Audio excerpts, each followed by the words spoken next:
அன்பார்ந்த கன்னிராசி அன்பர்களே, ராகு கேது குரு பயிற்சி மூலம் உங்களுக்கு நடைபெறவிருக்கும் பலாபலங்களை அறிந்து கொள்வோமாக.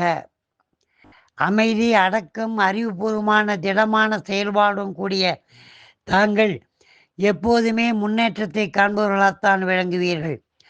உங்களின் முற்போக்கான சிந்தனையும் எந்த நொடியும் குடும்ப முன்னேற்றத்தை கருத்தில் கொண்டதாகவே விளங்கும். கடந்த காலங்களில் உடனிருப்பவர்கள் மூலம் ஒரு சில தடை தாமதம், தர்ம சங்கடம், மனசஞ்சலம் கொண்டிருப்பீர்கள். அவை இன்று முதல் விலகி சூரியனை கண்ட தாமரை மலர்வது போல் மலரும். நீங்கள் மற்றவர்களுடன் சகஜமாக பேசி பழகிவிட்டால் உங்கள் மனச்சுமை குறைந்து தெளிவு ஏற்படும். அதை விடுத்து ஆழ்கடல் போல் எல்லா சுமைகளையும் இன்ப துன்பங்களை மனதில் இருத்தி கொள்வதால் யாதொரு பயனும் இல்லை.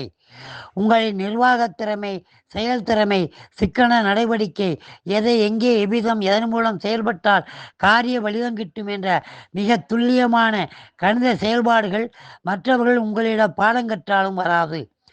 புலியை பார்த்து பூனை சூடு போட்டுக் கொள்வது போல்தான். எந்த ஒரு செயலையும் செயல்படுத்துவதற்கு முன் பல முறை உங்களின் மனத்திரையில் ஓடவிட்டு கொண்டே இருப்பீர்கள்.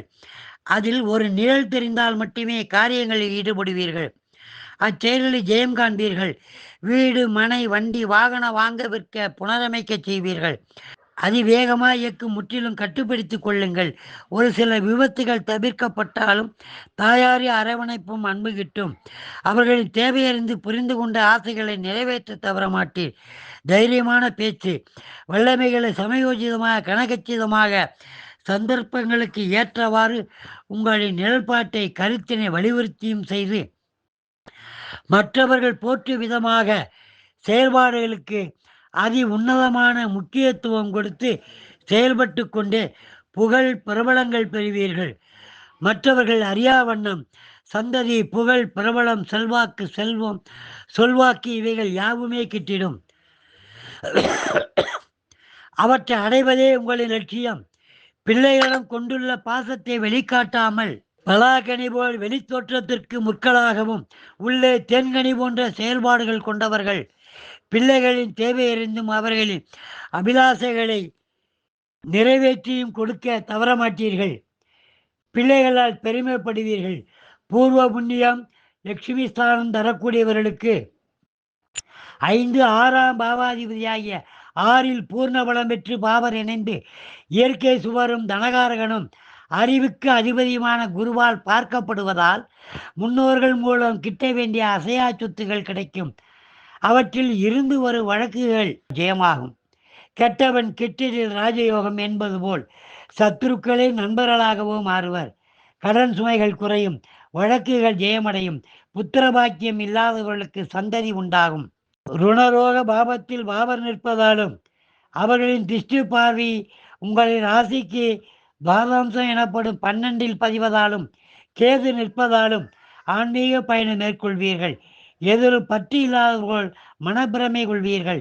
எல்லாம் இருந்தும் இல்லாதது போல் நினைவலைகள் ஏற்படும். சிறு சிறு உடல் உபாதைகள் கூட பெரியதாக நினைத்து அங்கலாய்ப்பு செய்வது ஆரோக்கிய பாதிப்பை அதிகரிக்கும். மன உறுதி கொண்டாமல் இருப்பது நலம். கூடுதலான காம உணர்ச்சியும் ஒரு சிலருக்கு தகாத உறவால் பிறப்பு உறுப்புகளின் நோய்களும் கூடுதல் துக்கம், அலட்சியம், சோம்பல் போன்றவற்றால் பாதிப்புகள் ஏற்படும் தருணம் என்பதால் யோக பயிற்சிகள் சிறப்பு சேர்க்கும். ஆன்மீக பயணம், ஆன்மீக சிந்தனை, உழவார பணிகள் செய்வது நலம் தரும் விதமாக அமையும் என்பதில் ஐயமில்லை. கணவன் மனைவி அந்யோன்யம் சற்று குறையும். குடும்ப அந்தரங்க விஷயத்தில் அடுத்தவர்களின் தலையீடு இன்றி இருப்பதே உசிதமாகும். உங்களின் ரகசியங்களை மற்றவர்களுடன் பகிர்ந்து கொள்வதை தவிர்த்தல் நலம். உங்கள் ராசிக்கு சுகாதிபதி, வித்யாதிபதி, மாத்திருஸ்தானம், கலத்திரஸ்தானம் என்ற 4, 7 கேந்திராதிபதி குரு. அவர் உபயராசி அதிபதி, பாதகாதிபதியாகவும் அவர் நின்ற பாவத்தை பலன்குன்றியும் அளிக்கக்கூடியவர். அந்த வகையில் குரு மூத்த சகோதர பாவத்தில் நிற்பதால் உங்களின் மூத்த சகோதர சகோதரிகளால் ஒரு சில பிரச்சனைகள், மன வருத்தம், பொருளிழப்பு, உறவு விட்டு பிரிதல் ஏற்படக்கூடும். அதே குரு தன விசேஷ பார்வையால் அதாவது ஜோதிட சாஸ்திரம் கூறும் கூற்று குரு அமர்ந்த இடம் பால், குரு பார்த்த இடம் யோக பலன் என்பதாகும்.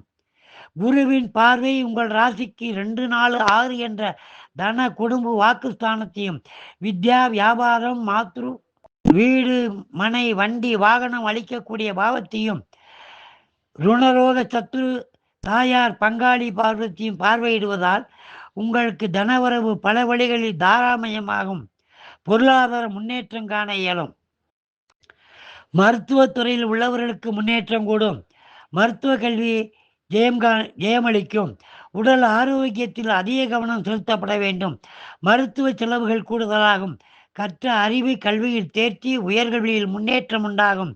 உற்றார் உணவிடம் விட்டு கொடுத்து சென்று தன் பணிகளை செவ்வனே சிறக்கச் செய்து கொள்வீர்கள். அறிமுகமே இல்லாத ஒரு சிலர் மற்றும் பெண்கள் சிநேகம் உண்டாகக்கூடும். முன்னெச்சரிக்கையுடன் பழக வேண்டும் அல்லது தவிர்க்கப்பட வேண்டும். அவர்களின் மூலம் ஒரு சில இழப்புகளோ அவமானங்களோ ஏற்படக்கூடிய வாய்ப்புகள் கூடுதலாக உள்ளது. ஆதலால் உங்களின் திடமான புத்தியும் தடுமாற்றம் கொள்ளும். பல புராணங்களில் எடுத்துரைப்பது போல் ஆவதும் பெண்ணாலே அழிவதும் பெண்ணாலே என்பதை உணர்ந்து கொண்டு புதியவர்களை நிராகரிப்பது பல வகைகளில் நலம் பயக்கும். முகஸ்துதிக்கு ஆளாக நேரிடும்.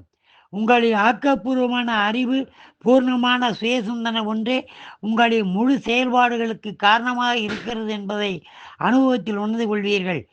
உங்கள் குடும்பாதிபதியும் பாக்கியாதிபதியும் பிதிர் பாவாதிபதியுமாக சுக்கிரன் விளங்குவதால் நீங்கள் எப்பொழுதுமே அமைதியாக, அழகாக, ஆழமாக, மன உறுதியுடன் எந்த ஒரு செயல்களையும் பேசி பழகி தர்ம சிந்தனை, பெரியவரிட மதிப்பு, மரியாதை, அடக்கம் கொள்ளுதல், கடைபிடித்து வாழ்தல் முன்னேற்றம் காண்பீர்கள்.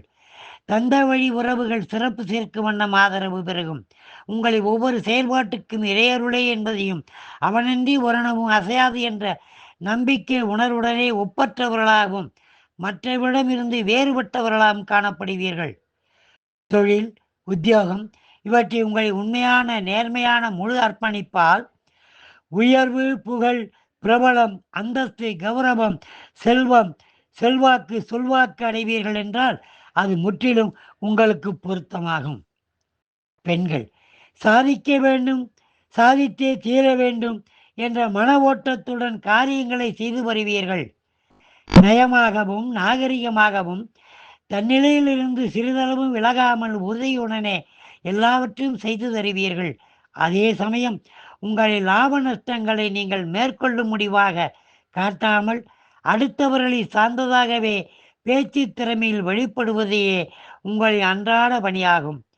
சித்திரமும் கைப்பழக்கம், செந்தமிழ் நாப்பழக்கம் போல் பேசி பழகி சாதிக்க பிறந்தவர்கள் நீங்களே என்ற ரீதியில் செயல்களை செய்து காட்டுவீர்கள். உத்தியோகஸ்தர்களுக்கு பணிச்சுமை கூடும். உடன் பணிபுரிவர்களுக்கு நெருக்கடி, மன வருத்தம், சங்கடம் உருவாகும். ஒரு சிலர் ஏமாற்றப்படுவார். முன்னெச்சரிக்கையும் அமைதியும் கடைபிடித்தால் நலம். புதிய முயற்சிகளை சற்றே தள்ளி வைப்பது நலம் வைக்கும். அரசியல்வாதிகளுக்கு எதிர்பார்ப்பு பலிக்கும், திறமை வெளிப்படும், எண்ணம் ஈடேறும். பரிகாரம்: தினம் மேற்கு முகம் அமர்ந்து உள்ள ஆஞ்சநேயர், விநாயகர் பெருமானை தரிசித்து தியானம் செய்வது நலம். ராகு கேது மேஷம், ரிஷபம், கன்னி, கடகம், கன்னி, மகரம், விருச்சிகம் ராசிகளில் நின்றால் ராஜயோகம் உண்டாகும். ராகு கேதுவால் ஏற்படும் ஒரு சில பிணிகள் சொறி, சிரங்கு, தேமல், அம்மை, உடலழிப்பு, கட்டி, இருமல், குடல் புண், மண்ணீரல், இரத்த அழுத்தம், விஷக்காய்ச்சல், தொற்று நோய், வாத நோய், குடல் கெருதி ஆகியன. வெளிநாடு செல்லுதல், காதல் திருமணம், கலப்பு திருமணம் ராகுவால் உண்டாக்கக்கூடியதே. உடல் புண், பித்த வெடிப்பு, யானைக்கால் வியாதி, அடிக்கடி இரத்த காயம், காணாமல் போகுதல், மூளை நரம்பு வெடித்தல், சிறுபாம்பு தீண்டல் ஆகியவை இரு சர்ப்பங்களால் உண்டாகக்கூடியதே. ஒரு தனிப்பட்ட மானுட ஜாதகத்தில் ஆண் பெண் இருபாலருக்கும் ஜனன காலத்தில் 7ல் ராகு திருமண பந்தத்தில் வெகுவான பாதிப்பு அளிக்கும். சனி சம்பந்தப்பட்டால் தோஷம் விலகும். 7, 8ஆம் பாவங்களில் ராகு கேது நிற்பது நலம் தர இயலாது. பிரிவுகளில் திருமண பந்தம், முயற்சி கொள்ளுதல் போன்றவை அமைப்பை கொடுக்கும்.